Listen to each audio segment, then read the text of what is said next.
Welcome back to Fixing Furniture. I'm Scott Bennett, I'm your host for the show, and I'm passionate about teaching furniture repair skills because I believe this is a disappearing craft. The chair I'm working on today has a broken rattan cane seat, so I'm going to be replacing this, and I'm going to show you the easiest way to go about replacing this. It'll take you less time and you get better results. This chair also has some loose joints to it. So if I just repaired the seat, the rattan seat right now, this chair would not survive very long because of the loose joints. You can see here if I move the chair, the joint moving at the front, and if I rotate the chair here and push on the back, you can see just how much this chair is flexing. So it's important not just to replace the rattan cane seat, but also repair the chair. I'm going to walk you through step by step how I do this. Stick with me, I'll show you how it's done. As a furniture repair business, we're opening the doors to our workshop to show you the tools and techniques to repair furniture. The front rail here, you can see this has been broken off. We give you tips to make your repair projects easier. Let's get into the workshop and start fixing furniture. Sponsored by Kennedy Hardware, offering restoration hardware for antique furniture. The first thing we're going to do on this chair is remove the old cane. Now before I take anything out here, let me show you the parts and what they're called. You will need some caning supplies and you will need some tools.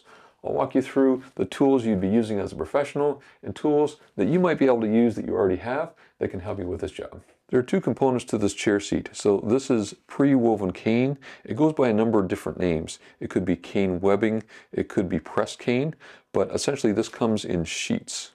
Then there's a groove inside the wood here, and the cane is pressed inside there, and then a reed spline is added. So that basically pushes and forces that cane in there, and that's what holds it in place. There's glue that's in here, so the way we take this apart is we need to separate the glue, we need to take out the spline, and then the seat will come off. When you're shopping for your cane supplies, you want to make sure you're getting natural products and not synthetic ones. Rattan cane webbing is what you're looking for. The pre-woven cane that I'm using here and the reed spline is from our sponsor Kennedy Hardware. I'll leave links in the video description so you can get to those products. The first thing we're going to do is use a knife to separate the reed spline from the wood. What you need to do is make sure you're working with a fresh blade. You want a very sharp blade for this. And what I want to do is just go along that edge. I'm going to keep my non-working hand out of the way to avoid an accident. So we're just going to work it in there and being careful not to have the knife go into the wood. We'll be creating damage if we do that. So just take your time at it, work through here, and you'll see that the reed spline is starting to separate.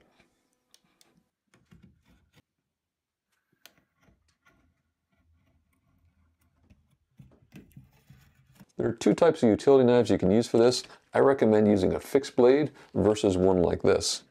This is a retractable blade and you can break off segments to get sharp tips, but if you work with it sticking out, they can break on you.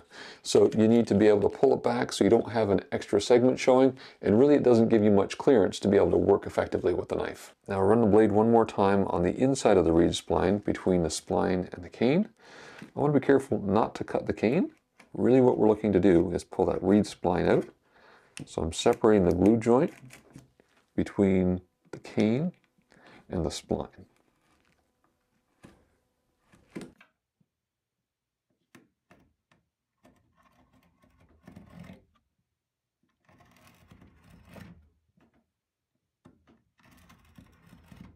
So now I can pull out the spline. Now there are a number of different ways you can do this. Professionals use spline chisels that you can purchase online. I'll leave a link in the video description.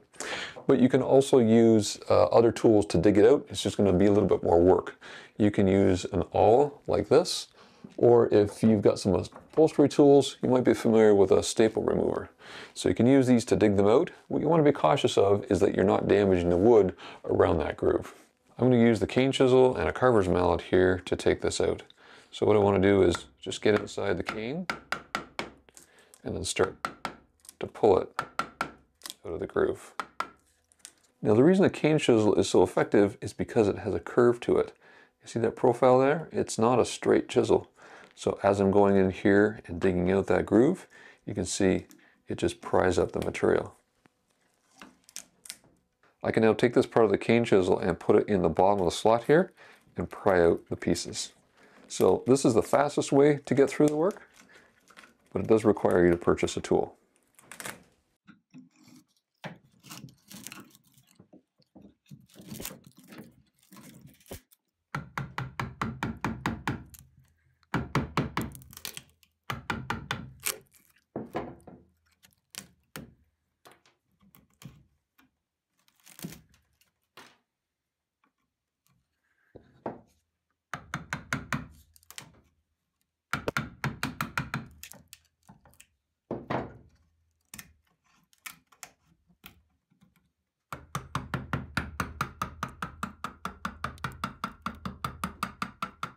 The reason the caning chisel is such an effective tool is because I can get this just at the right angle where that wedge is just lifting everything right out of the channel. So it's a really good tool, but if you don't want to buy one and you're having a problem releasing this, what you can do is use a scraper. So this style of scraper acts as a wedge, and what you can do is put it underneath the seat and use that to pry out the top here. I wouldn't recommend using a chisel for this because a chisel can cut that cane. So this is a great way to use a blunt instrument to pull that and lever that out. So put this under here and lever up. And you can see how that starts to pull the cane webbing out. Now scrapers like this have a beveled side and a flat side. So what we want to do is put the flat side against the chair. It makes the bevel side get in there a little bit easier. So I lift it, put it in there, and pry it out. Now it can help if you hold the cane on top of it and lift it out like that.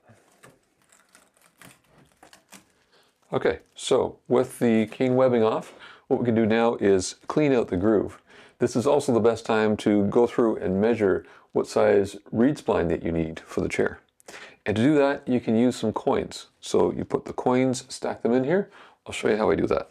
I've got calipers and I'll put those into the groove here and measure the distance. So this is telling me it's 3/16 of an inch. Now I know that 2 nickels and a dime, that width is also 3/16 of an inch. So if I use that, I can use coins to measure the slot. Now 3/16 of an inch tells me I need a number 8 spline. If you want a chart on the right combination of nickels, dimes, and pennies to measure this distance to get you to the spline number, check out our blog post about caning chairs on fixingfurniture.com. So I know I need a number 8 reed spline for this, but I need to figure out how much cane material I need as well. So if I measure 1 inch beyond either side here, this tells me a 16-inch wide piece will work. So that tells me the width, then I just need to order the length of the material that I need. So I'll place my order for those, continue to clean up the chair here, and then we'll start to take it apart. Well, this caning chisel is great at cleaning out the bottom of the groove. It's very difficult to clean off these parts here. So that's where I transition over to a straight chisel, and I recommend using a very sharp chisel. Dull chisels can cause accidents. Sharp chisels work well and save you a lot of time.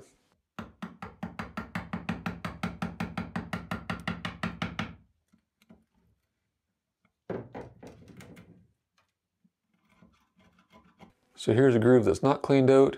Here's one that's cleaned out. The front was pretty easy. And then this one's been cleaned out. And there's the odd splinter here in the wood. And I'll show you how to fix that when we prepare it for putting the cane back on. With all the grooves cleaned out, I can turn this upside down and start taking it apart. Sometimes in the bottom of chairs you can tell who made the chair. This one has a 156 carved into it. I'm guessing that's a model number, but no tag or stamp to identify who built the chair. I'll be using spreader clamps here to take the chair apart. That way I don't risk breaking things. And if you'd like to learn about furniture repair, we've got a course on fixingfurniture.com, Introduction to Furniture Repair. It's really important to clean off all the gluing surfaces before gluing something back together again. Otherwise, you've got a contaminated glue surface and you're risking the integrity of the furniture. So clean it off Make sure it's going to stick. That way, you're going to do a quality job. When gluing things back together, I make sure I put hide glue in both the mortise, which is here, and on the tenon. That way, we get the maximum coverage of glue. When that tenon pushes in, pushes the glue in the mortise to the bottom, and the tenon, it comes out to the top.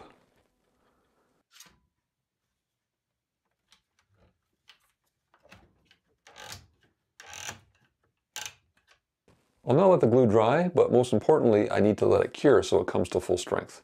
These are some of the things that I teach in the Introduction to Furniture Repair course. I've built this course based on being able to learn remotely, but also getting hands-on experience. So there are 4 different types of chairs that I work through in the course, and there's also an option where we can meet on a weekly basis to support you in your learning. The next step is to clean this off. So I've got some rags here and some clean hot soapy water, and that will clean off the residue that's been left underneath the caning. Over the years, dirt builds up underneath here, and you can see here I've cleaned off just a little bit. So hot soapy water will take care of this. I'll also clean off the wood at the same time. So what I'll do is just saturate the surface here. Let it sit for a minute. And then you can see there are spots here on the wood. We rarely think about cleaning furniture, but let me just show you what happens here when you do that. So clean cloth here, turn it over, and you end up getting some dirt on it. So this is something I'll do throughout the whole chair, is go through, wash off the chair. Certainly make it look nicer, but now that we've got this hydrated, we can scrub it.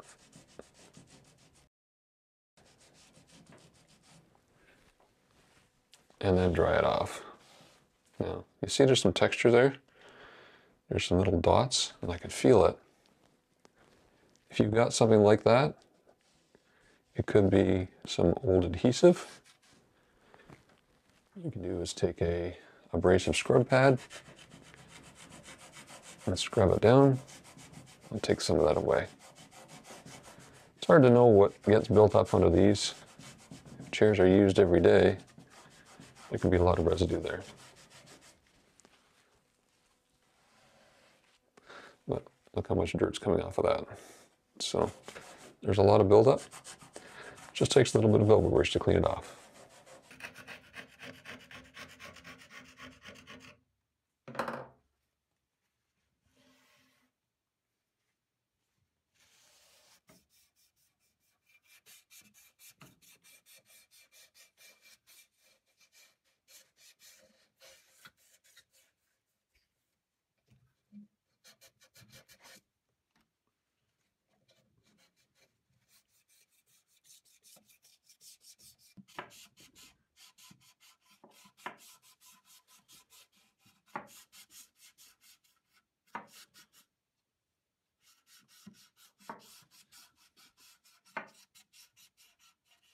Most of the chair is cleaned off now. Once I take the clamps off, I'll clean the rest of it.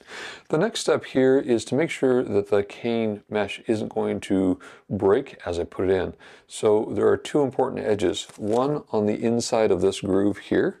As the mesh bends up and around, I don't want any of those pieces to break. And here, there might be a rough edge too. So I just used 220 grit sandpaper and put it in the slot, bend it back this way, and give it a sand.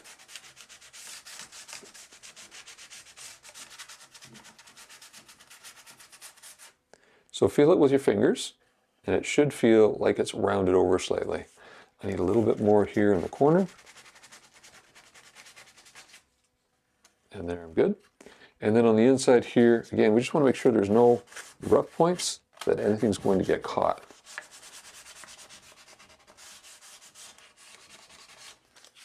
So feel it with your hand, make sure there are no rough spots there, go around the chair, and you're ready for the stain. Once I put the cane mesh on, I'll be staining it. But if you're working on a chair that you won't be staining it, you want to deal with these areas like this. So there's a little tiny mark here that is showing. There are also some lighter lines here. So I'll show you how I stain those in case you need to do that. It's pretty easy. The fastest and easiest way to deal with something like this is with a stain marker. So this is woodworking stain that's put in a marker format. All you do is you scribble it on, and then you take a cloth and wipe off the excess. Now, if you don't have access to stain markers, you can use a wood stain. I prefer to use acrylic wood stains. Just put them on, let them sit for about 15 minutes, and wipe off the excess. I've got the supplies that I need now. I've got the reed cane here, and I've got the rattan cane webbing as well. It's important to understand when you're ordering the reed cane that you're looking for reed cane that's designed for these chairs. There is reed cane out there that is perfectly round, and that's not what you want. I've got an example here. Let me show you up close. Here's a number 8 reed cane, and it's just regular reed cane. This is used for things such as baskets, but the reed cane we need is shaped like a wedge. You see that V shape, and it's got a rounded top to it.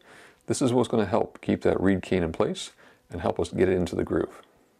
So the first thing I'll do is unroll some of this rattan cane webbing, and what I need to do is cut it to size. So 1 inch wider than what I need is what I'm aiming for. So if I cut it along here, I'll be good.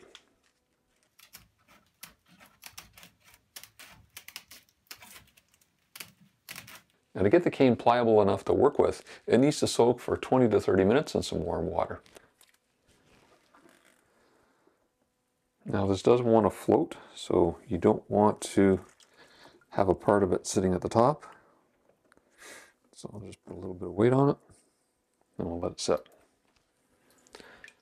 The rattan cane webbing is nice and flexible now, and I've cut 4 pieces of reed spline to use for this process. So what I'll do is lay it on the seat here and get it lined up. Now, it's important to pay attention to alignment because this does shift as you go through and work on it. So I've got to get it both lined up in a line here, but also I want the pattern even on each side. So I think right there is where I like to put it. And then I'll get out my cane webbing tool. This is a tool that I use to press the cane in. And it's easier to do this than using what people are using sometimes with wedges. This gently puts it in there without stressing the wood.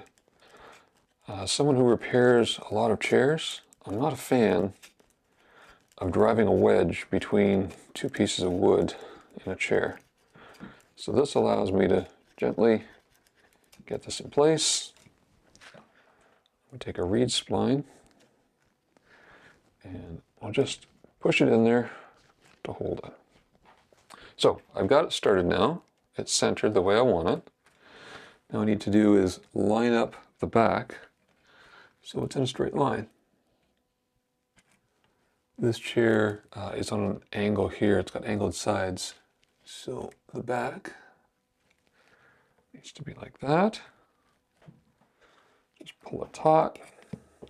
And again, insert this into the groove.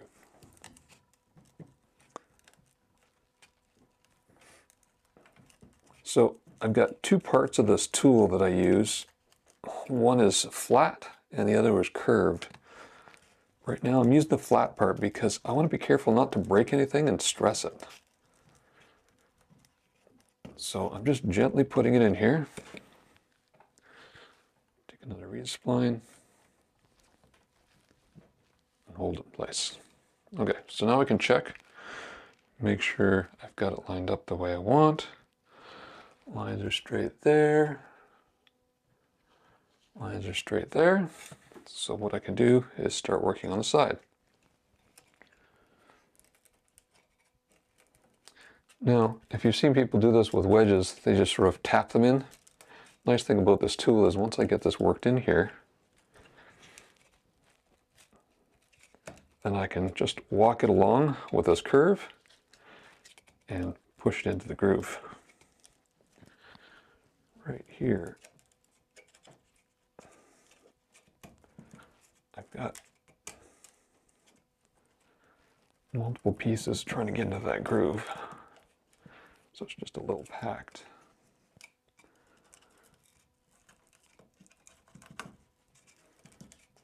Okay, so starting to go in now.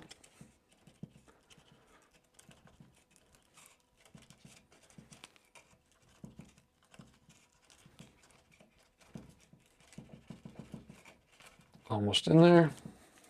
Okay, so another piece of reed spline here. And now you can see it starting to come together. So I'll work the center of this in.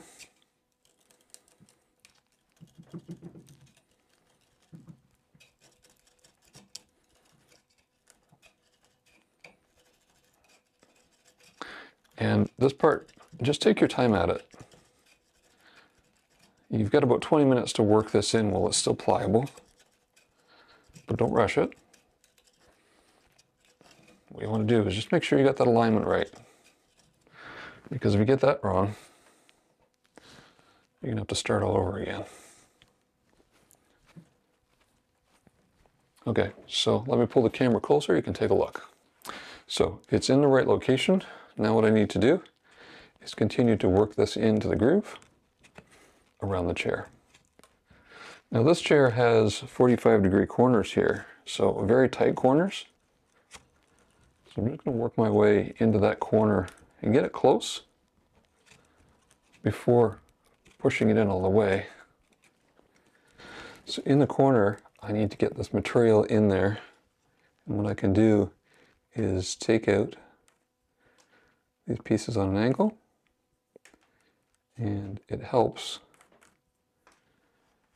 to get pushed in there because essentially it's folding in two different directions.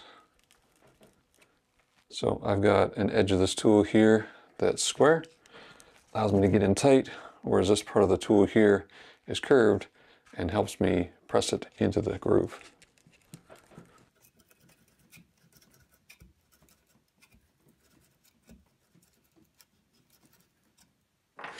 So next step here, I've got a fresh blade, and what I'm going to do is just run it just below the surface of the back here and cut off the excess cane.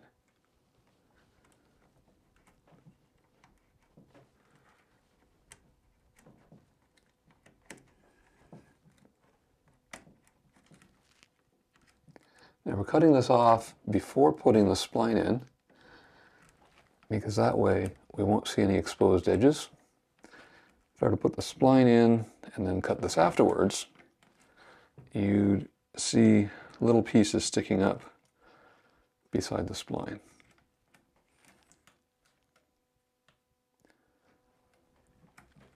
So this is why it's important to have a sharp knife. And I've seen some people do this with a sharp chisel.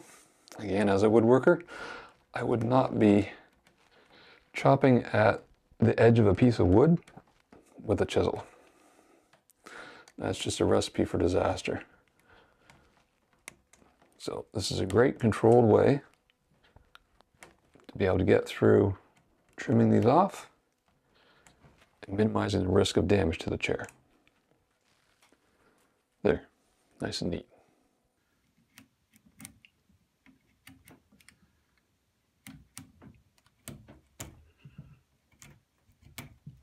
I'm ready to glue the spline, and I'm using white glue for this. It's important not to use carpenter's glue, yellow glue, or hide glue.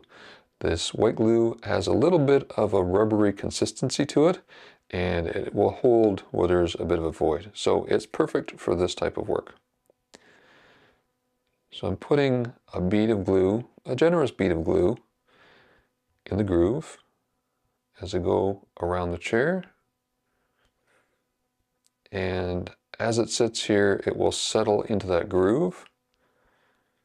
So a couple minutes will allow it to get down and get in there and get glue on both sides. Now this chair has hard corners, 90-degree corners on it.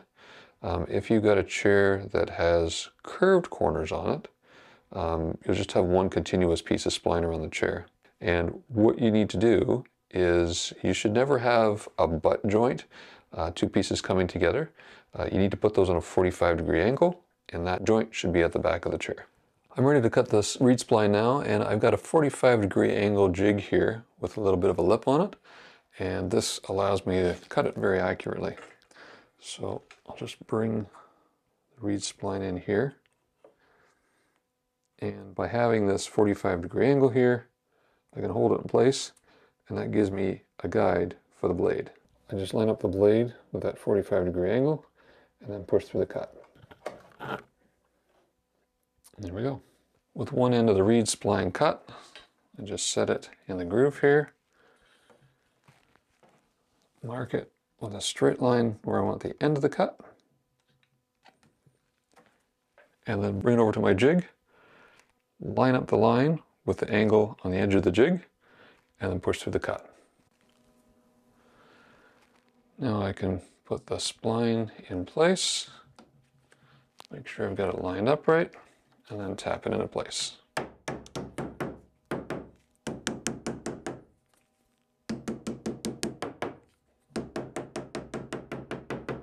I can now put the next piece of spline in here because it's already mitered. I'll push it in, measure it to the end, cut it, and keep going around the chair.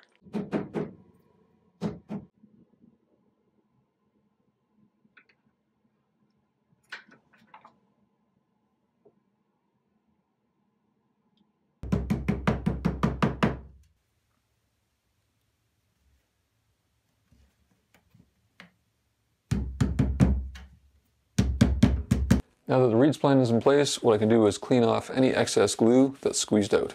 This needs to sit for 24 hours. That'll allow the caning to get tight, and it'll be dry enough then that we can put some stain on here to match the rest of the chair. This is now dried for 24 hours, and listen to this. It's nice and tight. So you can see we've got good alignment here on the pattern. Everything's nice and tight. But the challenge now is getting it to look like the rest of the chair. So I'll show you the experimentation I've been doing in the meantime with stains. But first, we'll take a close look, and you can see sometimes there's these little pieces that stick up from cane. So the easiest way to deal with those is just to go through with a nail clipper and clip those off. And then you've got a nice smooth surface to start applying the stain. I find it's easier to find these by feel than looking for them. Just see what's sticking up and then trim them off. Also, when you look through the pattern, you might see the odd one. So just a few minutes, tidy it up, and we're all set to go. Now for staining the rattan, there really aren't that many options, and it's because there's a smooth coating on the one side. And I should have mentioned that before. When you install this, the smooth coating needs to be at the top. The bottom side is fairly raw and rough. Now because of that smooth coating, wood stain doesn't stick to this. Wood stain only absorbs into the fibers of wood. So we've got a few options. One is you can use a spray toner on this, and that's a stain in a lacquer that you can spray on. I prefer not to use something like that because it is very toxic. So the other options are you can use an oil-based paint.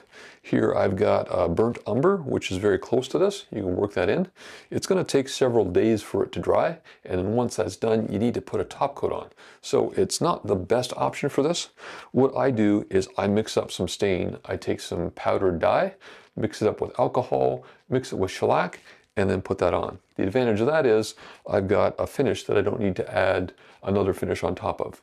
So I'm coloring, I'm finishing at the same time. Now, because of the intensity of this color, it's going to take a couple of coats to get it right. So I've experimented a little bit with the colors here. I think I've got the right tone, so we're going to start by putting on the first coat. Here's the original seat, and here's the experimentation that I've done. So the first attempt here, I used burnt umber, and that's a dye that looks like this, and it dissolves in alcohol. So the second one I've got, I made a little bit darker, and I used raw umber for that. So I'll just put these back. So I've now got the dye mixed here, and what I've done is also mixed it with some shellac. So I'm going to add more shellac to this. This is one coat, this is two coats. so it's somewhere in the middle. I'll have to use my judgment as I go through and apply it. So I'll mix more shellac in here and we'll get going. I'm using a pre-mixed shellac for this. So what I'll do is just add a couple of tablespoons to my mixture here. Can't quite dip that far in here, but I'm getting about a half a tablespoon in each.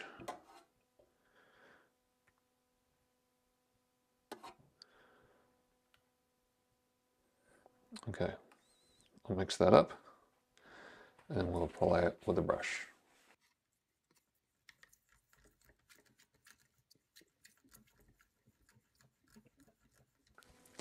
Now this is just like painting. What I want to do is cut in the edge first, and then we'll go and paint the body.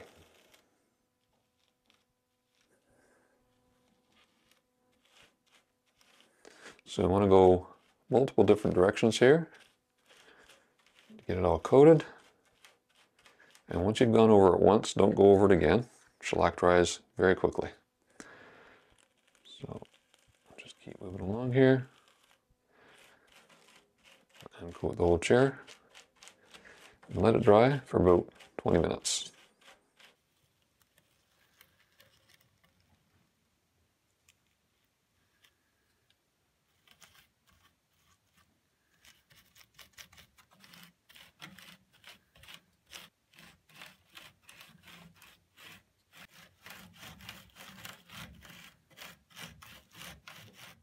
The first coat's dry, it's not tacky anymore, so I'll just mix up, make sure I don't have any sediment in the shellac here, and then just go over it again a second time.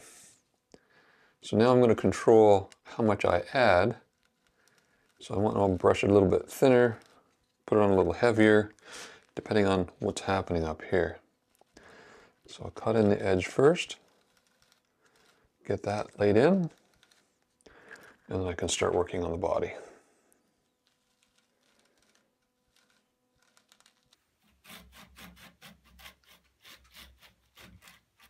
Compared to the back here, it's still looking a little bit light, so I think I'll put a little bit more raw umber for that third and final coat.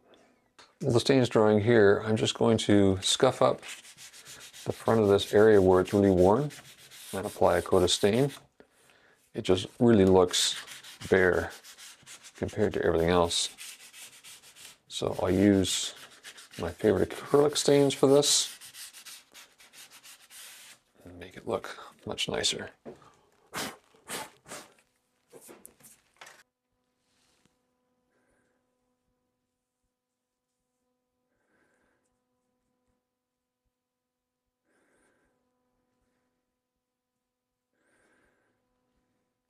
Now I don't want this looking perfect because this is a spot on a chair that would normally get some wear.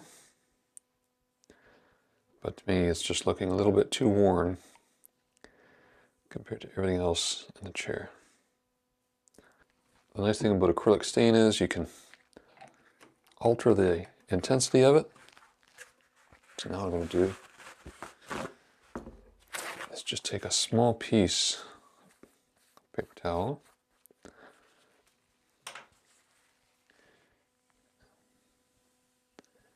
and lightly rub off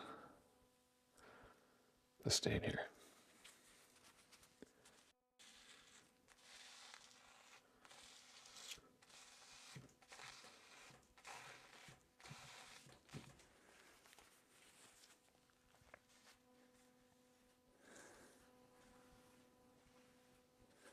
So as I said, I want this to look a little bit worn, just not as worn as it is right now.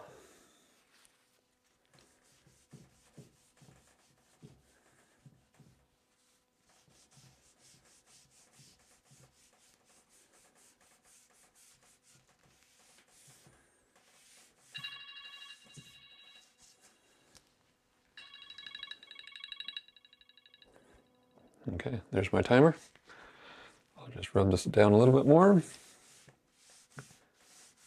we're ready to put the next coat on the key.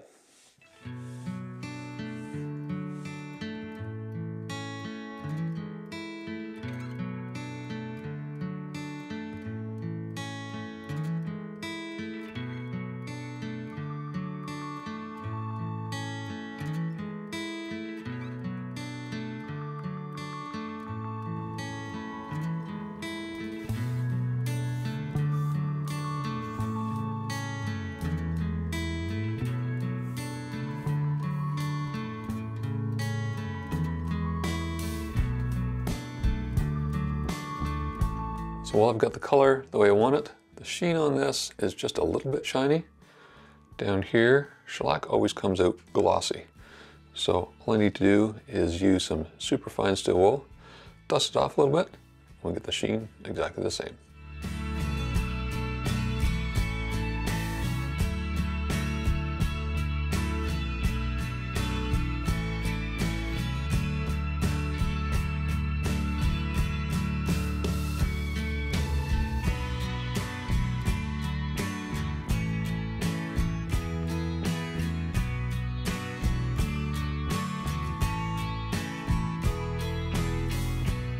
There's one more thing you need to know about rattan cane webbing, and that is you can't seal the underside with a finish. You can't put a shellac or a varnish, for example, underneath. The rattan cane webbing needs to breathe, and it grabs moisture from the air to keep it flexible. If you encapsulate it with a finish, it will become brittle and will break very, very quickly. I hope you enjoyed this video and you've learned a few new things. There are several ways that we can engage together. If you'd like to join that course I mentioned earlier, Introduction to Furniture Repair, that's one way. Another way is to join our membership program on fixingfurniture.com. There we've got a community where you can chat with others, and we do a live session every 2 weeks that we can interact on. The third option is a coaching session. We've got one-on-one coaching that we can set up via Zoom, so you can check out more about those on fixingfurniture.com. There are multiple ways that we can support you. I believe that furniture repair is a disappearing craft, and that's why I'm passionate about teaching about this topic. Thank you for watching Fixing Furniture, and we'll see you next time.